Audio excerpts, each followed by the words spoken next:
អាវុធហត្ថរាជធានីភ្នំពេញកាន់កំទេចឧបករណ៍បារីអេឡិចត្រូនិកនិងសារធាតុគីមីសម្រាប់ជក់សរុបជាង36,000គ្រឿង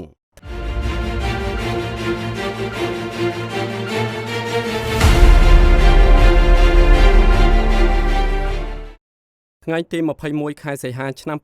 2026លោកឧត្តមស្នេហ៍ឯករដ្ឋស្រៀងមេបញ្ជាការរងកងរាជអាវុធហត្ថលើផ្ទៃប្រទេសជាមេបញ្ជាការកងរាជអាវុធហត្ថរាជធានីភ្នំពេញបានរៀបចំពិធីកាន់កំទេចឧបករណ៍បារីអេឡិចត្រូនិកនិងសារធាតុគីមីសម្រាប់ជក់ដែលកម្លាំងអាវុធហត្ថរាជធានីភ្នំពេញបានបង្ក្រាបនិងដកហូតនាពេលកន្លងមកក្រោមអធិបតីភាពលោកជំទាវតេមាវិជ្ជកាលអភិបាលរងរាជធានីភ្នំពេញតំណាងដ៏ខ្ពង់ខ្ពស់ឯកឧត្តមខួងស្រេងអភិបាលនៃគណៈអភិបាលរាជធានីភ្នំពេញលោកជំទាវឧត្តមស្នេហ៍ឯកលឹមសទ្ធិប៊ុនរិទ្ធអគ្គលេខាធិការរងនៃអគ្គលេខាធិការដ្ឋានអាជ្ញាធរជាតិប្រយុទ្ធប្រឆាំងគ្រឿងញៀនលោកស៊ីនរក្សាព្រះរាជអាជ្ញារងនៃអัยការអមសាលាដំបងរាជធានីភ្នំពេញព្រមទាំងមានការចូលរួមពីលោកស្រីតំណាងស្ថាប័នអង្គភាពអាជ្ញាធរមានសមត្ថកិច្ចនិងនាយរងអាវុធហត្ថពាក់ព័ន្ធជាច្រើនរូបទៀតតាមរបាយការណ៍របស់សមាជិកជំនាញអាវុធហត្ថរាជធានីភ្នំពេញបានឲ្យដឹងថាបន្ទាប់ពីមានបទបញ្ជារបស់រាជរដ្ឋាភិបាលដឹកនាំដោយសម្ដេចមហាបវរធិបតីហ៊ុនម៉ាណែតនាយករដ្ឋមន្ត្រីកម្ពុជាស្ដីពីការដាក់ចេញវិធានការហាមឃាត់ការនាំចូលការចែកចាយការផ្សាយពាណិជ្ជកម្មការប្រើប្រាស់ការកាន់កាប់ការផលិតនិងការស្តុកទុកឧបករណ៍អេឡិចត្រូនិកនិងសារធាតុគីមីសម្រាប់ជក់និងស៊ីសាគ្រប់ប្រភេទក្នុងរយៈពេល6ខែដើមឆ្នាំ2026ការិយាល័យជំនាញរួមជាមួយមូលដ្ឋានអាវុធហត្ថតាមបណ្ដាខណ្ឌទាំង14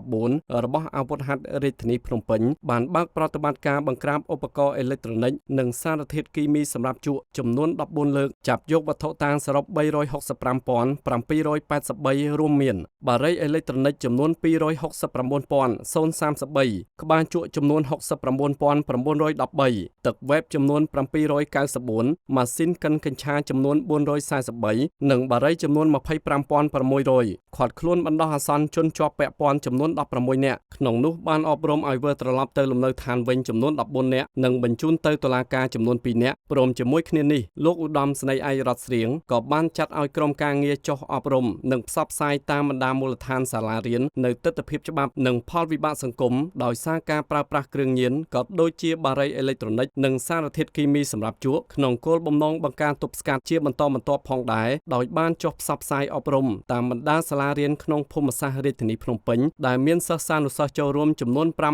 5,347 នាក់និងអង្គការមូលនិធិកុមារកម្ពុជាហៅកាត់អង្គការ CCF ចំនួន 160 នាក់ក្នុងពិធីនេះដែរលោកជំទាវតេមាវិជ្ជកាលបានពំនាំនៅមតិផ្ដាំផ្ញើរបស់ឯកឧត្តមខួងស្រេងដោយបានថ្លែងអំណរគុណយ៉ាងជ្រាលជ្រៅនិងការកោតសរសើរជូនចំពោះសមត្ថកិច្ចអាវុធហត្ថរាជធានីភ្នំពេញដែលបានចូលរួមយ៉ាងសកម្មក្នុងការបង្ក្រាបបទល្មើសគ្រប់ប្រភេទជាពិសេសការបង្ក្រាបនិងដកហូតឧបករណ៍អេឡិចត្រូនិកនិងសារធាតុគីមីសម្រាប់ជក់ជាច្រើនករណីកន្លងមកនេះ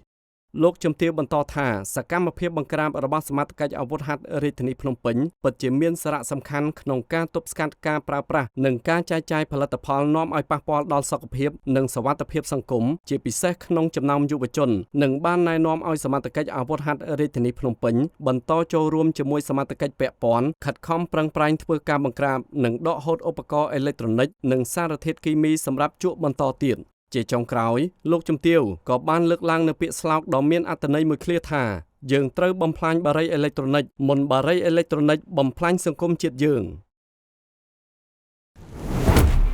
ចង់បានបន្ទប់ស្អាតទាន់សម័យនិងចំណេញលំហមែនទេជ្រើសរើសសាឡុងក្រេពូករបស់យើងសោភ័ណភាពឈានមុខគុណភាពស្តង់ដាររឹងមាំផាសុកភាពនិងទំនុកចិត្តគឺនៅទីនេះកំងឥឡូវនេះ